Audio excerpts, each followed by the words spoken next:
अपने शहर के जाने माने व्यापारी दीनानाथ जी को किसी चीज की कमी नहीं थी। उनके 3 बेटे बहुएं और पोता पोती हैं। व्यापार का सारा कार्यभार उनके बेटे ही संभालते थे, क्योंकि वह बूढ़े हो चुके थे, जिस कारण ज़्यादा मेहनत नहीं कर पाते थे। लेकिन हिसाब किताब का सारा ब्यौरा वह ही देखते थे, मगर बेटों को आधे से ज़्यादा पैसा दे देते थे। कुछ पैसा अपने पास भी रखते थे, लेकिन यह बेटों को पसंद नहीं आता था, क्योंकि बेटे चाहते थे कि उनके पिता बंटवारा कर दें। दीनानाथ जी यह जानते थे कि अगर बंटवारा कर दिया तो बेटे अपना अपना व्यापार अलग कर लेंगे।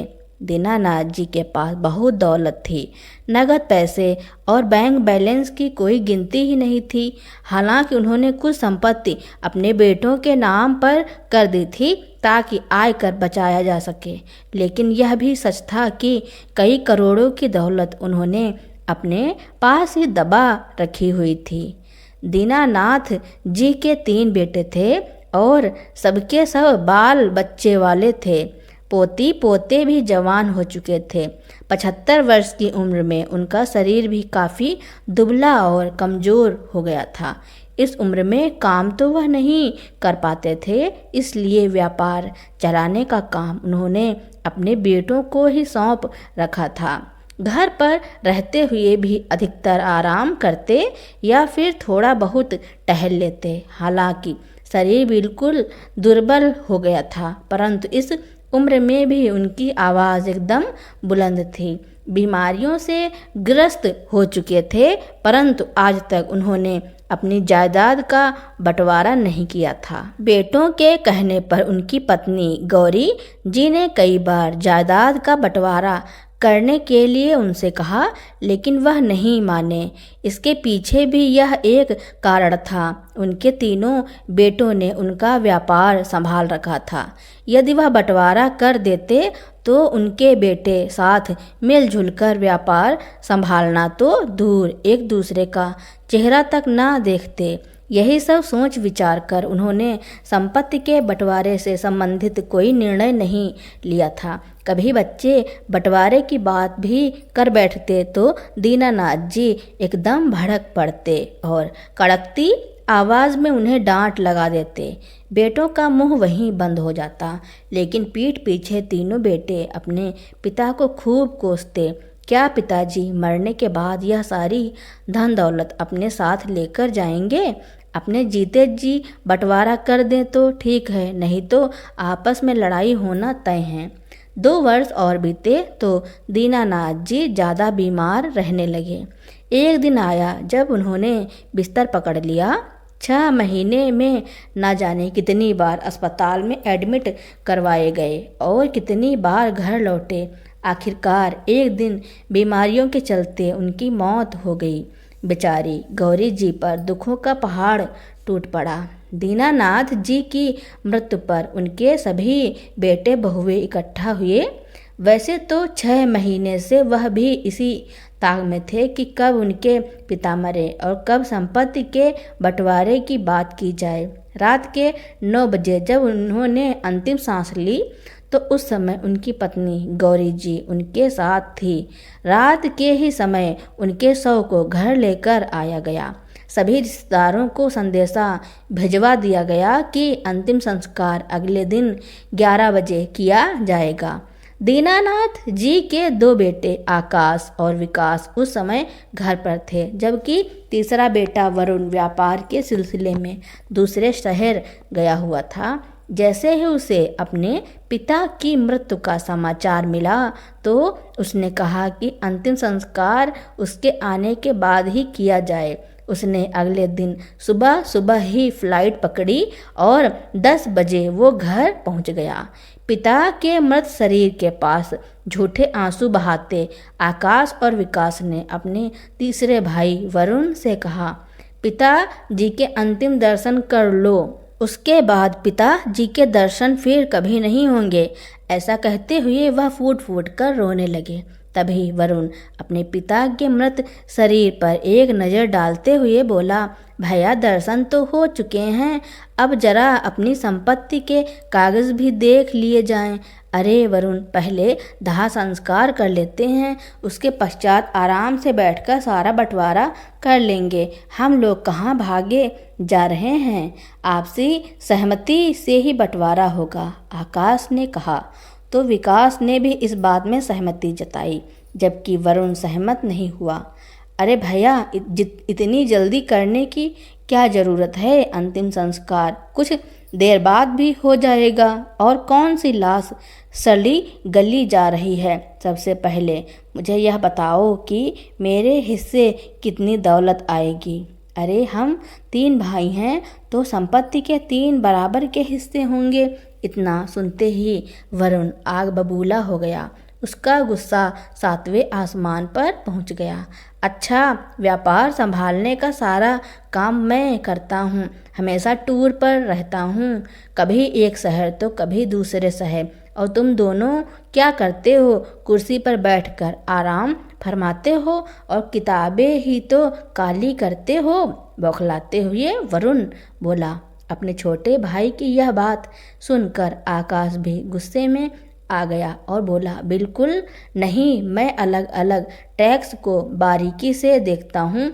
इनकम टैक्स, जीएसटी और एक्साइज ड्यूटी कैसे बचानी है, यह सब मुझे पता है, और मैं यह सब ना देखूं तो सारी आमदनी उसी में निकल जाए। मेरा काम सबसे मुश्किल काम है, इस हिसाब से तो मुझे ज़्यादा दौलत मिलनी चाहिए। इतनी बात सुनते ही विकास भी बीच में कूद पड़ा और बोला, अच्छा, और अगर मैं फैक्ट्री का काम ना देखता तो क्या तुम लोग व्यापार से इतनी संपत्ति बना पाते? इस हिसाब से तो मुझे सबसे ज़्यादा हिस्सा मिलना चाहिए। अब तो तीनों ने यह घोषणा कर दी कि सबसे पहले संपत्ति का बंटवारा होगा, उसके बाद अंतिम संस्कार किया जाएगा। गौरी जी अपने पति की लाश के पास बैठी हुई थी। उनकी यह हालत देखकर गौरी जी के बड़े भाई श्यामलाल जी बोले, अरे नालायक, अपने पिता का दाह संस्कार तो कर लो, सबको जायदाद में अपने हिस्से की पड़ी है। अपने पिता के मृत शरीर के अंतिम संस्कार के बारे में कोई भी नहीं सोच रहा। यह झगड़ा तो समाप्त होता नहीं दिखता, लेकिन तुम्हारे इस झगड़े से तुम्हारी माँ पर क्या बीत रही होगी, यह किसी ने सोचा है? किसी ने उसकी मर्जी जानने की कोशिश नहीं की कि वह क्या चाहती है? तभी आकाश बोला, अरे मामा जी, इस बारे में माँ से क्या पूछना, माँ को क्या कहना है?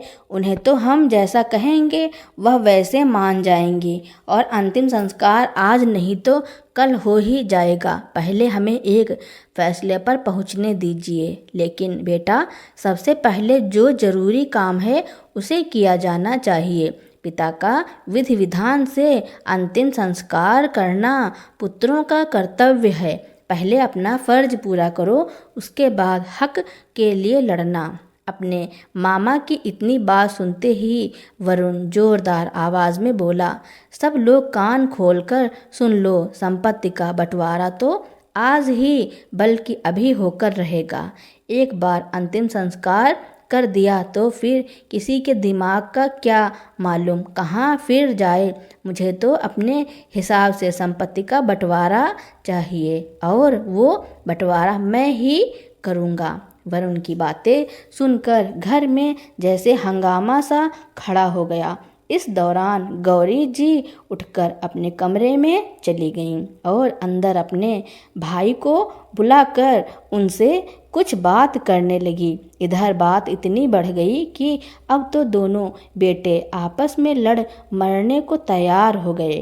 तीनों भाइयों ने अपने अपने वकील को बुलाया और स्वर्गीय दीनानाथ जी का घर दंगल का मैदान बन गया। इस दौरान किसी को नहीं पता था कि उनकी माँ कहाँ हैं, किस हालत में हैं और वह क्या चाहती हैं। इधर अर्थी को शमशान ले जाने में देर होते देख वहीं एकत्रित हुए उनके कुछ रिश्तेदार चिंता में पड़ गए, लेकिन बेटे और बहुएं अभी तक आपस में उलझे हुए थे। बंटवारे की समस्या का कोई समाधान नहीं निकल रहा था। देखते ही देखते शाम हो गई। तभी एक गाड़ी उनके घर के बाहर आकर रुकी और कुछ लोग दीनानाथ जी की डेड बॉडी को उठाकर ले जाने लगे। यह देखकर सब लोग हैरान रह गए। अरे अरे, कौन हैं आप लोग और यह कहाँ लेकर जा रहे हैं? पिता जी के मृत शरीर को, वरुण बोला। तो उसी समय श्यामलाल जी अपनी बहन के कमरे से बाहर आए और बोले, खबरदार, कोई इन्हें नहीं रोकेगा। यह सरकारी अस्पताल के कर्मचारी हैं, इन्हें तुम्हारी माँ ने बुलाया है। यह सुनकर तीनों भाई अपने मामा की ओर हैरानी से देखने लगे। तो श्यामलाल जी बोले, इसमें इतनी हैरानी वाली क्या बात है? तुम लोगों ने अपना फर्ज नहीं समझा तो तुम्हारी माँ ने अपने पति के मृत शरीर को अस्पताल में दान देने का फैसला कर लिया है, क्योंकि वह नहीं चाहती कि तुम जैसी नालायक औलाद के हाथों यह अंतिम संस्कार हो। और तो और जिस धन दौलत के लिए तुम लोगों ने अपनी सारी लाज शर्म बेच खाई, उस दौलत का फैसला भी तुम्हारी माँ कर चुकी है। इतना सुनते ही तीनों बेटों के पैरों तले जमीन खिसक गई। तीनों अपनी पत्नियों के साथ तुरंत दौड़े दौड़े अपनी माँ के कमरे में आए। माँ, हमसे पूछे बिना आपने पिता जी के शरीर को अस्पताल में दान देने का फैसला कैसे कर लिया? विकास ने गुस्से से कहा। तो वरुण भी आग बबूला होते हुए बोला, और सारी धन दौलत के बारे में भी आपने ही फैसला ले लिया। हमें भी तो बताइए, आखिर करना क्या चाहती हैं आप? बेटे बोलते जा रहे थे, जबकि उनकी माँ बिना पलक झपकाए छत की ओर निहारती जा रही थी। तभी बड़े बेटे आकाश को कुछ शक हुआ। माँ को हैरानी से देखता हुआ जैसे ही वह अपनी माँ के नज़दीक गया और उन्हें हिलाया, तो उसी समय उनकी गर्दन एक तरफ लुढ़क गई। गौरी जी भी इस निर्दयी दुनिया से हमेशा के लिए चली गईं। यह देखकर तीनों बेटे बहुएं आश्चर्यचकित रह गए। उसी समय आकाश की नज़र माँ के पास रखे एक कागज़ पर गई, जिस पर गौरी जी ने अपने हाथों से कुछ लिखा हुआ था। आकाश ने पत्र पढ़ना आरंभ किया। अपने जिन बेटों के लिए एक पिता ने अपनी पूरी जिंदगी निछावर कर दी, दिन रात एक करते हुए जी तोड़ मेहनत करके धन दौलत इकट्ठी की, आज उसी पिता की लाश आंगन में पड़ी हुई है, अंतिम संस्कार का इंतजार कर रही है। इससे ज़्यादा लानत की बात तुम लोगों के लिए और क्या हो सकती है? तुम लोगों को इतने लाड़ प्यार से पाल पोस कर बड़ा करते हुए मैंने और तुम्हारे पिताजी ने कभी भी नहीं सोचा था कि आगे चलकर तुम हम लोगों का यह हश्न करोगे। अच्छा ही हुआ जो तुमने अपने पिता का अंतिम संस्कार नहीं किया।